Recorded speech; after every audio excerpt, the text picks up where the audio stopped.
If you ever want to know who someone really is, give them a moment where no one is watching. The words echoed faintly in Ethan Caldwell's mind as he lay motionless on the Italian leather couch, his body perfectly still, his breathing slow and measured like a man deep in sleep, but his mind was wide awake, calculating, observing, waiting. The penthouse stretched around him in silent luxury, 40 floors above Manhattan, where the city lights flickered like distant stars through the massive glass walls, and somewhere behind a custom bookshelf, a hidden camera blinked a quiet red, recording every second of what was about to unfold, because tonight wasn't about rest, it was about truth, and Ethan had spent a lifetime believing that truth could always be measured, tested, and proven, especially when it came to people who worked for him. Naomi Brooks stepped into the apartment with a soft click of the door, her movements careful, respectful, the kind that came from years of working in spaces that never truly belonged to her. She paused just inside, her hand still lightly gripping the strap of her worn bag. Something in the air felt different, not wrong, but deliberate, like a stage waiting for a performance. Her eyes moved slowly across the room, taking in details most people would miss, the untouched glass of whiskey sitting too perfectly on the marble table, the faint scent of cologne lingering in the air, and then him, Ethan Caldwell, billionaire, unmoving, one arm resting loosely at his side, his watch catching the light just enough to draw attention. Naomi didn't rush forward, didn't speak. She simply stood there for a moment longer than expected, as if listening to something deeper than silence. Then she stepped in, her sneakers barely making a sound against the polished floor. She set her bag down gently near the kitchen entrance and began her routine, wiping surfaces, straightening objects, restoring order to a place that already looked perfect, but her attention kept drifting, back to the coffee table, back to the wallet that sat slightly open, too visible, too careless for a man known for precision. She slowed as she approached it, her hand hovering just inches above the leather, not touching yet, just feeling the weight of the choice in front of her. The room seemed to hold its breath. Even the city outside felt distant, like it had faded away to make space for this single moment. Naomi glanced once more at Ethan, his chest rising and falling steadily, his face calm, unreadable. Then her fingers lightly brushed the edge of the wallet. She picked it up, not quickly, not nervously, but with a quiet steadiness that came from knowing exactly what she was doing. She opened it just enough to see inside, stacks of cash. More than most people saw in months, maybe years, sitting there without protection, without consequence. An easy answer to 1,000 silent struggles. But Naomi didn't react the way most would expect. Her eyes didn't widen. Her breath didn't catch. Instead, her gaze shifted deeper into the wallet, where a small photograph rested behind the cash, a young boy smiling, bright, unaware of the tests his father designed for strangers. Naomi stared at that picture for a long second, something soft flickering across her face. Not pity, not envy, something quieter, something human. She closed the wallet slowly, carefully, as if returning something more than just money, and for a moment, it looked like she might simply place it back and walk away. But she didn't. Her hand lingered, her thoughts turning, unseen, unheard, and behind the wall, the red light of the camera kept blinking, capturing a moment that was no longer about temptation, but about something Ethan Caldwell had never truly learned how to measure. Something far more dangerous than theft. Something called trust. Naomi's fingers remained on the wallet a moment longer, not gripping it, not hiding it, just resting there as if she could feel the weight of every choice it represented.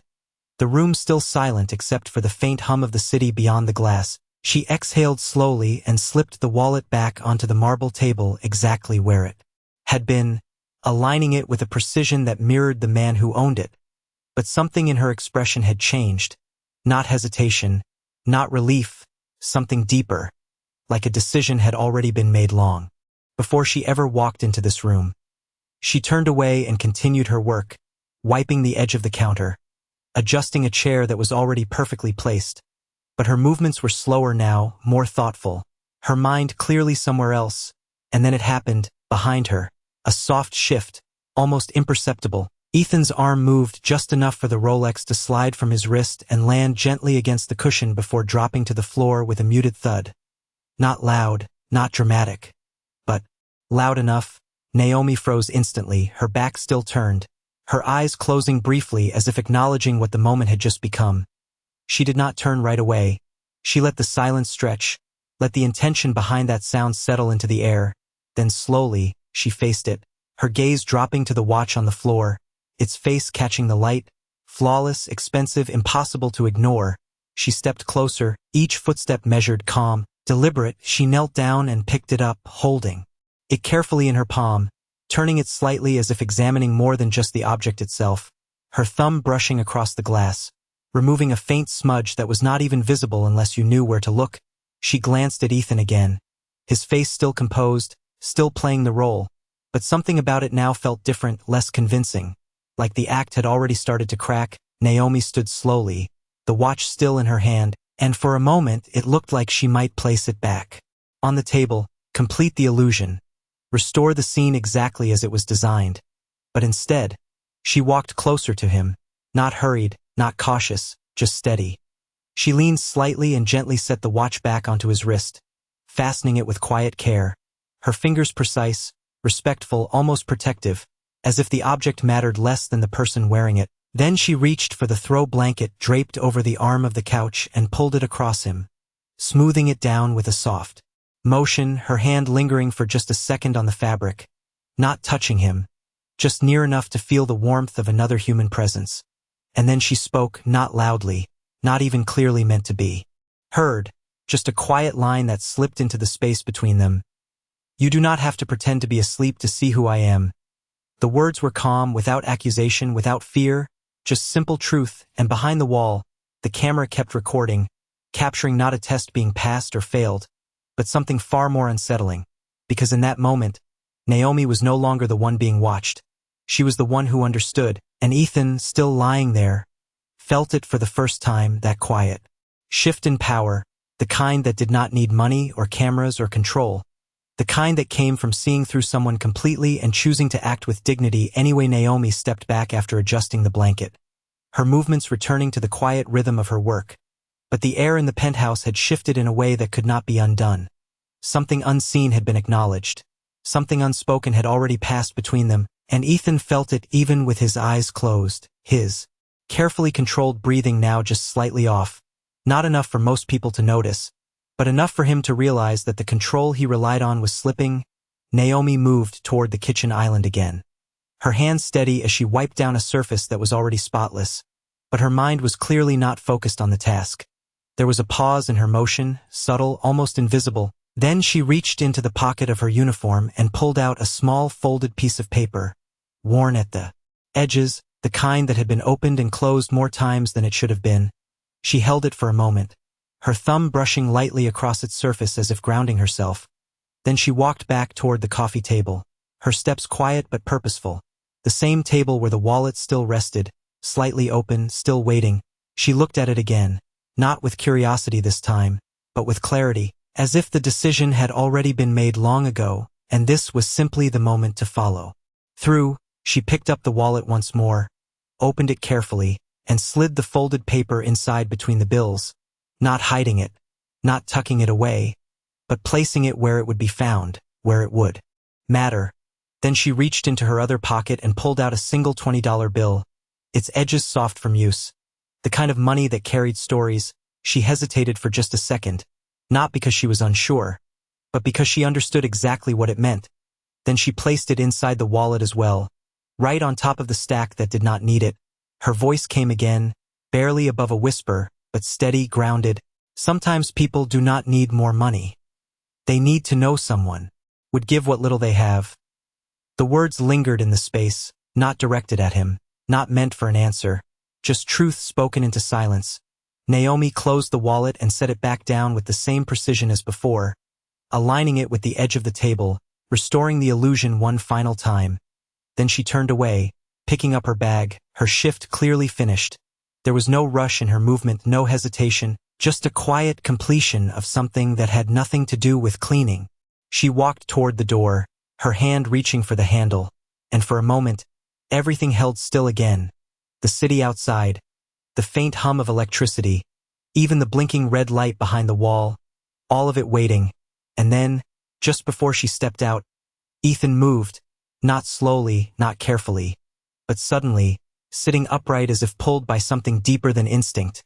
his voice breaking the silence for the first time. "Why would you do that?" It was not a demand, not an accusation, but something unfamiliar, something closer to confusion. Naomi paused with her hand on the door. She did not turn immediately. She let the question exist for a second, as if weighing whether it deserved an answer. Then she looked back at him, her expression calm, unreadable in the soft light, and when she spoke, her voice carried no bitterness, no performance, just a simple honesty that landed heavier than anything he had prepared for. "Because you were not testing my honesty. You were revealing your fear." Ethan stared at her, the words settling into him in a way nothing had in years. The cameras were still recording. The wealth still surrounded him. The control still technically his, but none of it mattered in that moment because for the first time, someone had walked into his world, seen through every layer he built, and responded not with submission, not with advantage, but with something he had never been able to buy. And as Naomi opened the door and stepped out into the hallway, leaving the penthouse behind her, Ethan remained there, holding a wallet that suddenly felt heavier than any deal he had ever signed, realizing that what he had just witnessed was not a test being passed, but a truth he had never understood until now. Ethan remained seated on the edge of the couch long after the door had closed, the soft click echoing louder than any sound in the penthouse. His hand still holding the wallet as if it had become something unfamiliar, something heavier than leather and cash. He opened it slowly, not with the confidence of a man used to control, but with hesitation, like someone about to read a truth he was not ready for. The $20 bill rested on top, worn, ordinary, completely out of place among the crisp stacks beneath it, and yet it was the only thing he could focus on. He touched it with his fingers, feeling the softness of its edges, imagining how many times it had been folded, used, needed, and still given away. Then he noticed the paper, the small folded note Naomi had slipped inside. He pulled it out carefully, unfolding it with a precision that mirrored her earlier movements. His eyes scanning the words written in simple handwriting. "Steady but not perfect. You cannot measure trust the way you measure money. One grows when given. The other disappears when tested." Ethan stopped breathing for a second, not physically, but in that quiet internal way when something lands too deeply to ignore. He read it again, slower this time, each word settling into a place he had spent years protecting, and for the first time in a long time he did not have an answer, no strategy, no response, just silence. He looked up at the hidden camera instinctively, the red light still blinking, still watching, still recording, but now it felt intrusive, almost irrelevant, like a witness to something it could never fully understand. He stood up abruptly, crossing the room with a sudden urgency that surprised even him, his footsteps echoing across the marble as he reached the bookshelf. His hand moving quickly to the concealed panel, and with a sharp motion, he switched it off. The red light disappeared instantly, and the room felt different, quieter, more real. Ethan stepped back, exhaling slowly, his shoulders lowering as if he had just removed a weight he had been carrying for years without realizing it. He returned to the couch, the wallet still in his hand, but now it was no longer a tool, no longer part of a test.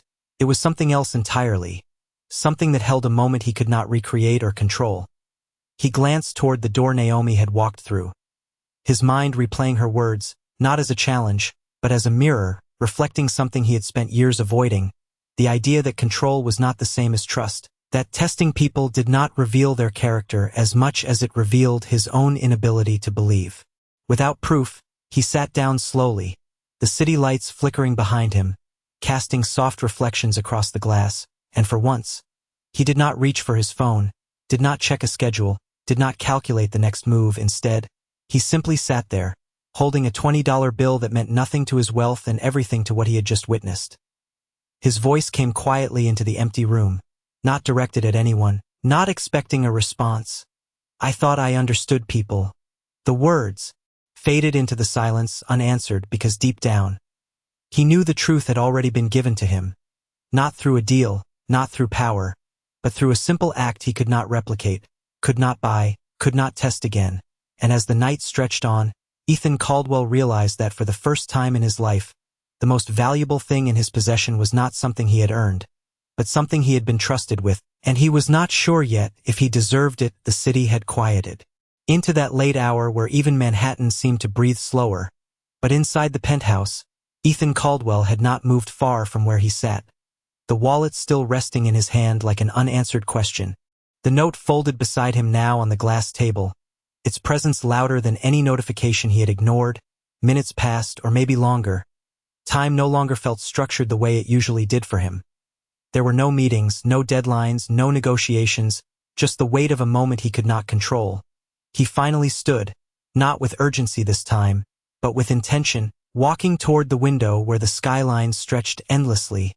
Lights flickering across buildings, he owned pieces of influence that had once felt like certainty, but tonight it all looked distant, almost irrelevant. He pressed his hand lightly against the glass, the cool surface grounding him, his reflection staring back, composed as always. But his eyes carried something unfamiliar, something unsettled. His thoughts replayed Naomi's words again, not as an echo, but as a realization forming slowly, painfully, that every system he had built in his life was designed to reduce risk, to eliminate uncertainty, to test, verify, confirm, and yet the one thing that mattered most, trust, could not survive under those conditions. He turned away from the window and looked back at the couch, the blanket still draped where she had placed it, the small, quiet care of that gesture now feeling more significant than any contract he had ever signed. He walked back, picking up the note once more, reading it again, not searching for meaning now, but accepting it, letting it sit where it belonged, in a place he had never allowed anything to reach before. His chest tightened slightly, not with pain, but with recognition, and for the first time, he understood that what unsettled him was not what Naomi had done, but what she had seen, because she had walked into his world, recognized the test immediately, and still chose to act with dignity, not for approval, not for reward, but because it was who she was, and that was something he had never been able to measure, never been able to guarantee. His gaze shifted toward the door again, and this time he did not hesitate. He grabbed his coat from the back of a chair, moving quickly now, not with control, but with purpose, something inside him pushing forward before his mind could analyze it away. He stepped into the hallway, the door closing behind him with a quiet click, the sterile, carpeted corridor stretching out in both directions. For a brief moment he stood there, unsure, because this was not his territory, not a space he controlled, just a simple hallway where decisions were not calculated, they were made. He looked toward the elevator, then toward the stairwell, his hand tightening slightly around the wallet still in his grip, and then he moved, choosing the elevator, pressing the button with a steadiness that felt different from his usual certainty. The wait was only a few seconds, but it felt longer, the silence around him filled with the realization that he did not even know if Naomi would still be there, if she had already left, if this moment had already passed beyond his reach. The doors slid open with a soft chime and he stepped inside, watching the numbers descend as the city continued on outside. Unchanged, unaware, but for Ethan Caldwell, something had already shifted, something that no longer needed to be tested. Only understood. The elevator doors slid open into the quiet lobby, and for a moment Ethan Caldwell did not step out. He simply stood there, the soft hum of the building filling the space around him, his reflection faintly visible in the brushed steel walls, still composed, still controlled, but something underneath had shifted in a way he could not ignore. Then he stepped forward, the polished marble of the lobby stretching out beneath his shoes, the late hour leaving the space nearly empty except for a concierge behind the desk who glanced up briefly, surprised to see him without the usual entourage or urgency. Ethan did not slow down, his eyes scanning the room, not searching for power or opportunity this time, but for a single person who had already changed something he did not fully understand. He approached the desk, his voice calm but carrying a quiet edge of urgency. "The woman who just left housekeeping, do you know where she went?" The concierge hesitated, not out of defiance, but uncertainty, glancing toward the security monitor. "Sir, she signed out about 2 minutes ago. She usually takes the late bus on Lexington." Ethan nodded once, not waiting for anything more, already turning toward the glass doors that separated the building from the night outside. The city air hit him the moment he stepped out, cooler than expected, carrying the distant sounds of traffic and the steady rhythm of a city that never truly paused. He moved quickly now, scanning the sidewalk, the streetlights casting long shadows across the pavement. People passed by, strangers with their own destinations, but none of them were who he was looking for. Then he saw her, about half a block down, walking at a steady pace, her bag slung over her shoulder, her posture upright, not rushed, not uncertain, just moving forward like someone who had already completed what she came to do. Ethan slowed for a fraction of a second, not because he doubted himself, but because he realized he had no script for this moment, no prepared words, no strategy to guide him. Then he called out, his voice cutting through the night. "Naomi?" She stopped, not immediately turning, just pausing, as if recognizing the voice but deciding whether it deserved her attention. Then she turned slowly, her expression calm, composed, the same quiet strength she carried inside the penthouse now framed by the open street. Ethan walked toward her, closing the distance, but something in his usual confidence was gone, replaced by something more honest, more uncertain.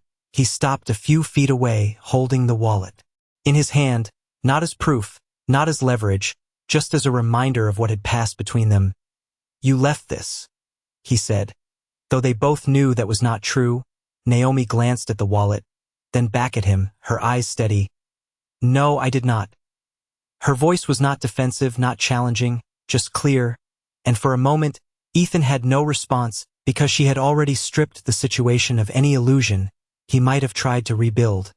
The streetlight above them flickered softly, casting a warm glow across the scene, and in that simple, ordinary setting, Ethan Caldwell found himself standing not as a billionaire, not as a man in control, but as someone trying to understand something he had never valued. Correctly, he took a breath, slower this time, more deliberate. "I was wrong." The words came out quieter than expected, but they held more weight than anything he had said all day. Naomi did not react immediately. She simply looked at him, as if measuring not the words, but the intention behind them, and in that silence, the city continued to move around them, cars passing, footsteps echoing, life continuing. But for Ethan, everything had narrowed down to this moment, this conversation, this chance to step outside the systems he had built and face something real, something untested, something he could not control, and for the first time, he did not try to. Naomi held his gaze for a moment longer, the city light reflecting softly in her eyes, not cold, not warm, just steady, like someone who had already decided where she stood long before this conversation began. Ethan remained still in front of her, the noise of passing cars and distant voices filling the space between them. But neither of them moved, because what needed to be said did not belong to the rhythm of the street. It belonged to something slower, something more deliberate. Naomi finally spoke, her voice calm but firm. "You did not trust me?" She said it simply, without accusation, without raising her tone. But the words landed with a clarity that made them impossible to deflect. Ethan exhaled, not in frustration, but in recognition, his grip on the wallet loosening slightly. "I thought I did," he replied. His voice quieter now, stripped of the certainty he usually carried. Naomi tilted her head just slightly, not dismissing him, but not accepting the answer either. "No," she said gently. "You trusted the test, not the person." Ethan looked down for a second, something in that distinction settling deeper than he expected, because it was true in a way he had never considered. Every relationship in his life had been filtered through systems, safeguards, verifications. He did not trust people, he trusted outcomes, predictable, measurable, controlled, but standing here now, none of that applied. Naomi shifted her weight slightly, adjusting the strap of her bag, her posture relaxed but grounded. "You set it up so you could not lose?" she continued, her voice steady. "Either I take something and prove what you already believed, or I do not, and you convince yourself you were right to test me." Ethan let out a small breath, almost a quiet laugh, but there was no humor in it, just the realization of how complete the trap had been, not for her, but for himself. "I have spent my entire life trying not to lose," he admitted, the words coming slower now, more honest. Naomi nodded once, acknowledging it, not judging, just understanding. "Then you have also spent your entire life not really seeing people?" she said, and again, there was no edge in her tone, just truth, simple and direct, the kind that did not need to be forced to be felt. Ethan looked back at her, his expression softer now, less guarded. "And you saw me?" he said, more a realization than a question. Naomi met his eyes without hesitation. I saw someone who does not believe anyone stays unless they are tested, she answered, and, for a moment, neither of them spoke, because that was the part that reached the deepest, not the money, not the test, but the reason behind it, the quiet fear that had shaped everything, the idea that trust was something fragile that needed to be proven before it could exist. A bus rumbled in the distance, its headlights approaching slowly down the street. Naomi glanced toward it briefly, then back at Ethan. I have to go, she said, not as an escape, just a statement of fact. Ethan nodded, but he did not step back yet, not because he wanted to stop her, but because there was still something unresolved in him, something he was not used to facing without control. How do you do it? He asked, his voice quieter now, more personal. Trust people without knowing? Naomi paused, considering the question, not rushing to answer, her eyes softening just slightly. I do not, she said, and for a second, it sounded like the answer he expected. But then she continued. I choose who I am first, and then I let people show me who they are. Ethan absorbed that, the simplicity of it, the difference between controlling outcomes and defining character. The bus pulled closer now, slowing as it approached the stop just a few yards away, its brakes releasing a soft hiss into the night. Naomi stepped back slightly, creating a small distance between them, but not breaking the connection completely. You do not need to test people, she said one last time, her voice calm, certain. You need to decide if you are ready to believe something good can exist without proof. The doors of the bus opened behind her, light spilling out onto the sidewalk, and for a moment, Ethan Caldwell stood there, holding a wallet that no longer felt like his, realizing that the question he had asked her was not really about trust. It was about whether he was willing to live without control. And as Naomi turned and stepped toward the bus, leaving him standing in the quiet glow of the streetlight, he understood that this moment was not something he could solve, only something he had to choose. The bus doors remained open behind Naomi, the soft mechanical hum filling the silence between them as the driver waited, not impatient, just present, a quiet reminder that time did not pause for moments like this. Naomi stepped onto the first step but did not fully enter, her hand resting lightly on the rail as she glanced back once more, not expecting anything, not waiting to be stopped, just acknowledging the space that still existed between what was said and what could be understood. Ethan stood on the sidewalk, the city stretching endlessly around him, but for the first time, none of it felt like his domain. The buildings, the lights, the constant motion, it all continued without him, and for once he was not the center of it. He looked down at the wallet in his hand again, then back at Naomi, something unresolved still pressing forward, not as control, not as strategy, but as something unfamiliar, something closer to choice. What if I am not ready? He said, his voice steady but quieter than before, the question not rhetorical, not calculated, just honest. Naomi considered him for a moment, her expression unchanged but her eyes holding a quiet understanding. Then nothing changes, she replied simply. You go back upstairs, you keep testing people, and eventually, you stop being surprised by what you find. The words were not harsh, but they carried weight, the kind that did not need to be emphasized to be felt. Ethan nodded slightly, absorbing it because he could already see that version of his life, predictable, controlled, untouched, the same patterns repeating without interruption, the same outcomes reinforcing the same beliefs, safe, but empty in a way he had never allowed himself to admit. The bus driver shifted slightly, glancing at the mirror, waiting, the moment stretching just enough to force a decision, not from Naomi, but from Ethan. Naomi adjusted her grip on the rail, preparing to step fully inside, her presence already beginning to move forward, and in that small, ordinary action, Ethan felt the weight of what he was about to lose. Not her, not in a personal sense, but the clarity she had brought into a world he had carefully designed to avoid it. His hand tightened slightly around the wallet, then loosened again, the $20 bill. Inside no longer just an object, but a question he could not ignore. He took a step forward, not rushing, not stopping her, just closing the distance enough to be heard without raising his voice. If I choose differently, he said, each word deliberate. If I try to believe without proof, what happens when I am wrong? Naomi's expression softened just slightly, not with sympathy, but with recognition of the risk he was finally willing to consider. She stepped back down from the bus, just one step, bringing herself level with him again, the open doors still behind her, the light spilling onto the sidewalk, framing the moment without urgency. "Then you learned something real," she said, her voice calm, grounded. "Not a result you expected, not a pattern you predicted, but something you could not have known any other way."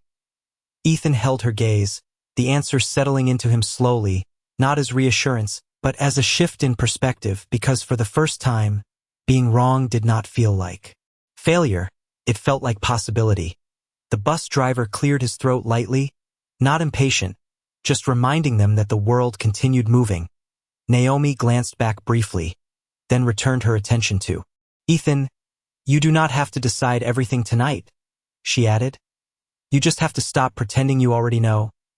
The simplicity of it landed deeper than any complex explanation could have.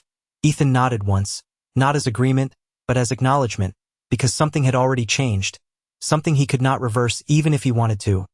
Naomi stepped back onto the bus again, this time continuing forward, her hand releasing the rail as she moved down the aisle, finding a seat near the window, the doors closing with a soft hiss behind her, sealing the moment in a way that felt final and open at the same time.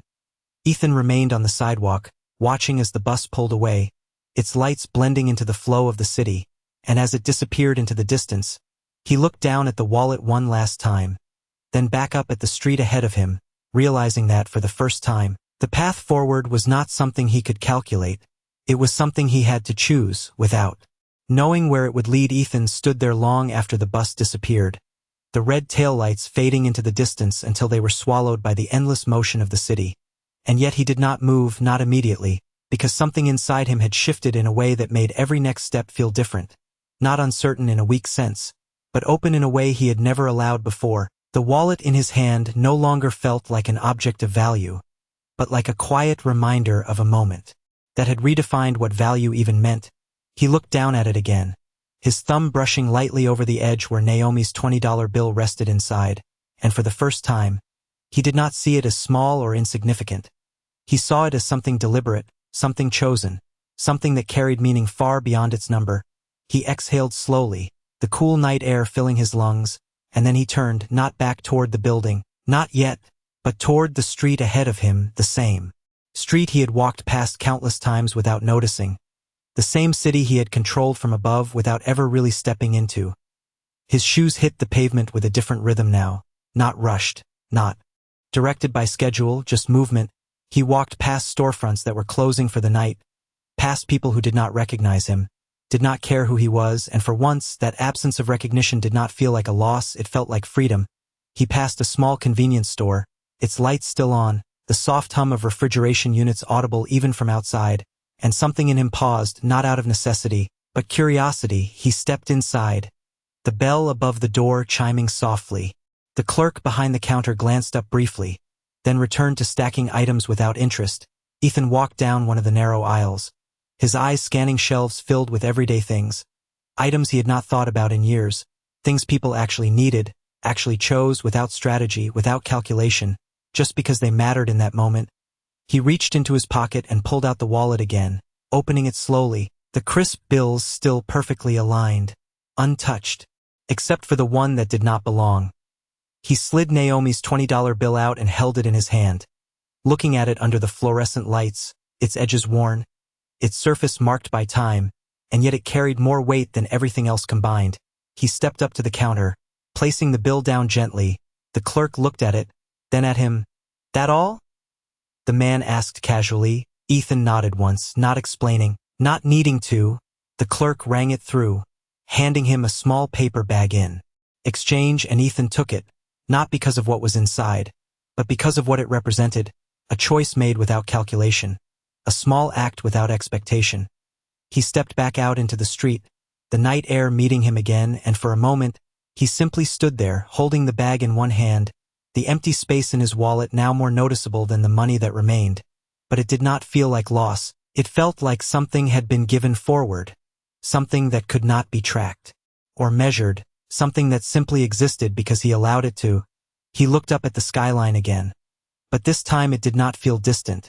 It felt like a place he was part of, not above, not separate, just within. And as he began walking back toward the building, not with urgency, not with control, but with intention, Ethan Caldwell understood that this was not a transformation.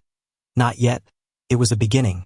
A single step into something he had spent his entire life avoiding, and somewhere in the city, a bus continued moving through the night, carrying a woman who had changed everything without ever trying to, leaving behind a question that no longer needed to be answered. Only lived Ethan. Stepped back into the building, the glass doors closing quietly behind him, sealing off the noise of the street and returning him to the controlled stillness of marble floors and soft lighting. But something inside him refused to settle back into that familiar rhythm. The small paper bag still in his hand felt out of place against the polished environment, and yet it grounded him more than anything else in the room. The concierge glanced up again, this time with a subtle curiosity, noticing the difference not in appearance but in presence. Ethan did not acknowledge it, not out of disregard, but because his attention was no longer anchored in how he was perceived. He moved toward the elevator, pressing the button with a calm steadiness. The weight felt different now, not impatient, not measured against time, just part of the moment. The doors opened and he stepped inside, the soft hum returning, the numbers lighting up as he ascended. But instead of checking his phone or planning his next move, he simply stood there, holding on to the quiet. When the elevator reached his floor, the doors slid open to the same hallway, unchanged, but his perception of it was not. The distance to his door felt shorter or maybe more direct, as if something unnecessary had been stripped away. He unlocked the door and stepped back into the penthouse. The space greeted him with the same stillness, the same order, but now it felt incomplete, not lacking in objects, but in something less visible. He placed the paper bag gently on the counter and walked toward the living room, his eyes immediately drawn to the couch where everything had begun. The blanket still resting there, untouched since Naomi had placed it. He reached down and adjusted it slightly, not because it needed it, but because he understood the intention behind the gesture now.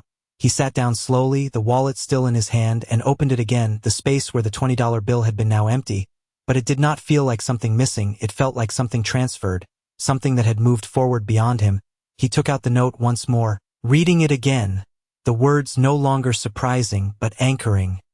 You cannot measure trust the way you measure money. One grows when given. The other disappears when tested. He leaned back, letting the words settle into the silence around him, and for the first time, the silence did not feel like control, it felt like space. A place where something new could exist without being defined too quickly. His gaze drifted toward the bookshelf where the hidden camera had been, the panel now closed, the red light gone, and for a moment he considered turning it back on, restoring the system, the safety, the structure he had relied on, but he did not move because something in him understood that going back would not just undo the moment, it would erase what he had learned from it. He stood again, walking slowly through the penthouse, noticing details he had overlooked before, the way the light reflected differently at this hour, the faint echo of his footsteps, the absence of movement where there had once been constant activity. He stopped by the window once more, looking out at the city, but this time he was not observing it. From above, he was part of it, connected to it through a simple decision he had made without calculation. His reflection in the glass no longer felt like a figure of control, but like someone in transition, someone learning, and as he stood there, the realization settled deeper, that what Naomi had given him was not an answer, not a solution, but a different way to move forward, one that did not rely on certainty, one that allowed for risk, for being wrong, for being human in a way he had avoided. He turned back toward the room, his voice breaking the silence once more, quieter than before, but clearer. No more tests, he said, not as a declaration to anyone else, but as a decision made within himself, and in that moment, the penthouse, with all its wealth and structure, felt less like a place of control and more like a space waiting to be lived in differently. And for the first time, Ethan Caldwell did not know exactly what that would look like. But he was willing to find out. The night stretched quietly across the city, but inside the penthouse, something had already begun to shift in ways that could not be undone. Ethan did not turn on the television, did not open his laptop, did not return to the familiar rhythm that had defined every evening before this one. Instead, he walked slowly through the space, not inspecting it, not managing it, but noticing it. The subtle sound of the air system, the faint reflection of light across the marble, the way the room felt larger now that it was no longer filled with silent observation. He paused near the kitchen counter where the small paper bag still rested, untouched since he had set it down, He reached for it and opened it gently, revealing something simple inside. A bottle of water and a sandwich, nothing extraordinary, nothing expensive, just something chosen without calculation. He stared at it for a moment, then let out a quiet breath, understanding that even this small act carried meaning now, not because of what it was, but because of why it had been done. He carried the bag over to the table and set it down, pulling out the chair across from it, and for a second he hesitated, then he sat, as if expecting someone else to be there. The empty chair across from him felt different tonight. Not just empty, but intentional, like a space that could be filled not by control, but by presence. His mind drifted back to Naomi. Not just her words, but the way she had moved through his world without being shaped by it, without being intimidated or impressed. She had not resisted him. She had not tried to prove anything. She had simply been herself, and that was what had unsettled him the most, because it was something he had never required from anyone. He had always required results, performance, confirmation, but never authenticity without condition. He picked up the bottle of water, twisting the cap open slowly, taking a sip, the simple action grounding him further, bringing him into a moment that did not need to be optimized or controlled. He leaned back slightly in the chair, his gaze shifting toward the note resting nearby, the words now familiar, almost echoing in his thoughts without effort. And then something else surfaced, not from Naomi, not from the moment itself, but from his own past, memories of conversations he had dismissed, people he had questioned, relationships that had never fully formed because he had always needed more proof, more certainty, more guarantees, and now, for the first time, he saw the pattern clearly, not as a strength but as a barrier, something that had protected him from loss, but also from connection. He stood again, walking toward the bookshelf where the hidden camera had once watched everything. He opened the panel, looking at the device inside, small, precise, efficient, a perfect representation of how he had approached people, observe, record, evaluate, and then decide.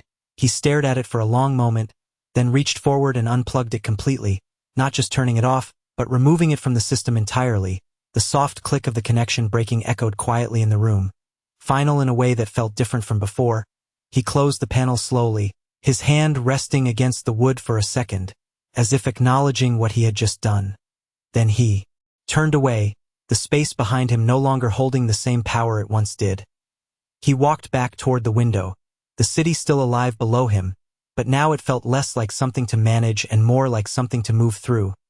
His reflection in the glass no longer carried the same certainty, but it carried something else, something quieter, something more real, and as he stood there, he realized that what had begun tonight was not a single decision, not a moment of clarity that would resolve everything. It was a shift, a slow, deliberate change in how he would move forward, one choice at a time, without tests, without guarantees, just the willingness to see what would happen when he allowed something real to exist without trying to control it.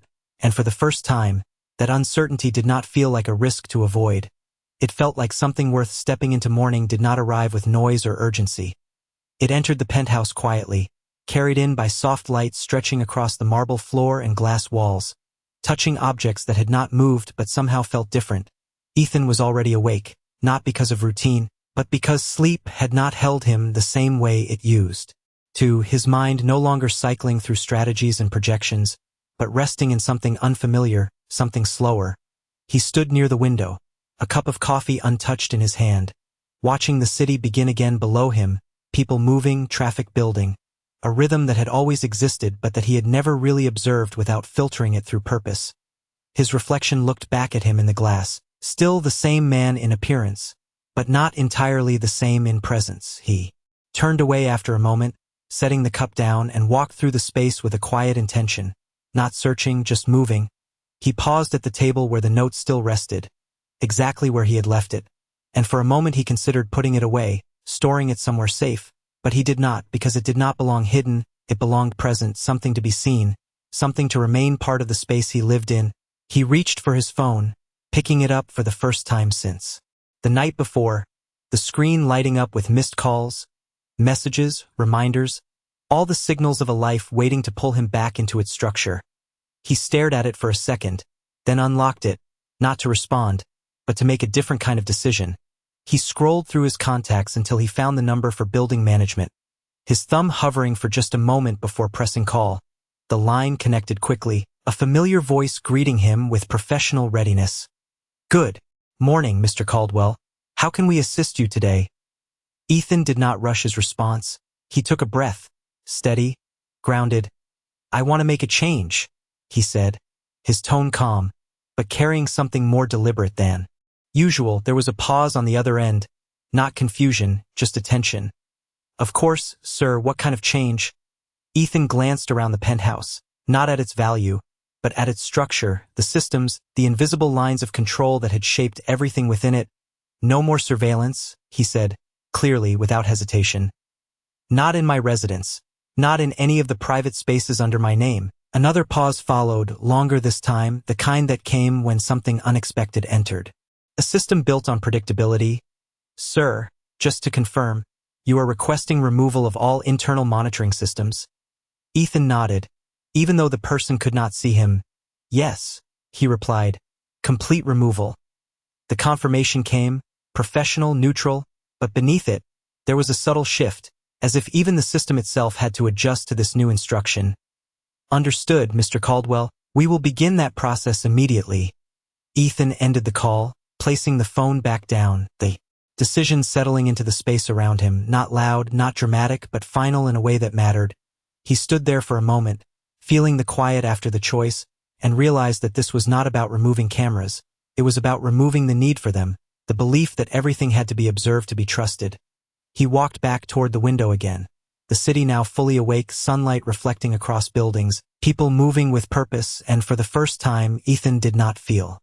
Above it, he felt part of it, connected not through control, but through presence. His gaze softened slightly as he looked out, and then something else crossed his mind, not a strategy, not a plan, just a simple thought. He did not know where Naomi was at this moment. He did not know if he would see her again, and for once, he did not try to solve that. He did not reach for information or systems to track it down. He simply let the uncertainty exist, because what she had given him was not something tied to proximity. It was something he carried forward, something that did not require her presence to remain real. He turned back into the room, the note still visible, the space quieter, more open, and as he moved through it, there was no urgency to define what came next, only a quiet understanding that whatever it was, it would not be built on tests, but on something far less certain and far more meaningful. Something he was only just beginning to understand. The sunlight had fully taken over the skyline now, pouring into the penthouse with a quiet confidence that did not ask for permission. And for the first time in years, Ethan Caldwell did not rush to get ahead of the day. He let it arrive, let it unfold around him without trying to control its pace. The city below moved with its usual urgency, but inside, there was a stillness that felt intentional, earned. He stood near the window for a moment longer, then turned back into the room, his steps calm, measured, but no longer dictated by habit. The note remained where it had been, simple, unprotected, visible, and that visibility mattered. He picked it up once more, not because he needed to read it again, but because holding it reminded him that something real had entered his life without negotiation, without contract, something that could not be reduced to numbers or outcomes. He folded it carefully and placed it inside his wallet, not hidden behind cash, but in the front slot, the first thing that would be seen, the first thing that would be felt, a quiet decision about what would come first from now on. He closed the wallet and set it down on the table, but he did not step away immediately. His hand rested there, for a second, as if acknowledging the shift. Then he moved toward the kitchen, picking up the simple breakfast he had brought the night before. He unwrapped it slowly, taking a bite, not distracted, not multitasking, just present. The taste was ordinary, but the moment was not, because for the first time, he was not thinking about what came next. He was allowing what was already here to exist without being evaluated. He finished the meal and set the wrapper aside, then reached for his phone. Again, not to check messages, but to scroll through something else, something he had not looked at in a long time. He opened a list of employees, not filtered by performance or metrics, but by names, real people attached to roles he had only ever considered in terms of function. His thumb moved slowly down the screen until it stopped. Naomi Brooks. The name sat there, unchanged, simple. He looked at it for a moment, not with the intention to call, not to summon her back into his space, but just to acknowledge that she existed beyond the role he had assigned her, beyond the system he had placed her in, and for once, that was enough. He locked the phone and set it down again, walking back toward the center of the room. The space felt different now, not because anything had been added or removed, but because something invisible had shifted, the absence of surveillance, the absence of constant evaluation. It created a kind of openness that had never existed here before. He stood still for a moment, then spoke quietly into the room, not as a command, not as a declaration, but as something closer to a promise. I will learn. The words did not echo, they settled, becoming part of the space. The same way the note had, the same way the moment had, and as the day continued to build outside, meetings waiting, decisions pending, responsibilities unchanged, Ethan Caldwell understood that nothing in his external world had shifted overnight, but something internal had, something that would change how every decision would be made from this point forward, not through tests, not through control, but through a willingness to see without forcing an outcome, to trust without demanding proof, to allow people to be more than variables in a system he had designed. He walked back to the window one last time, the city fully alive now, and this time, when he looked out, there was no distance, no separation, just connection, a quiet understanding that the world did not need to be controlled to be navigated. It needed to be experienced, and somewhere out there, moving through that same city, Naomi continued her life without knowing the full impact of what she had done, without needing to, because what she had given was not something that required recognition. It was something that existed because it was real, and as Ethan stood there, no longer trying to define it, no longer trying to measure it, he realized that for the first time in his life, he was not trying to win, he was learning how to live, and that was something no test could ever teach him.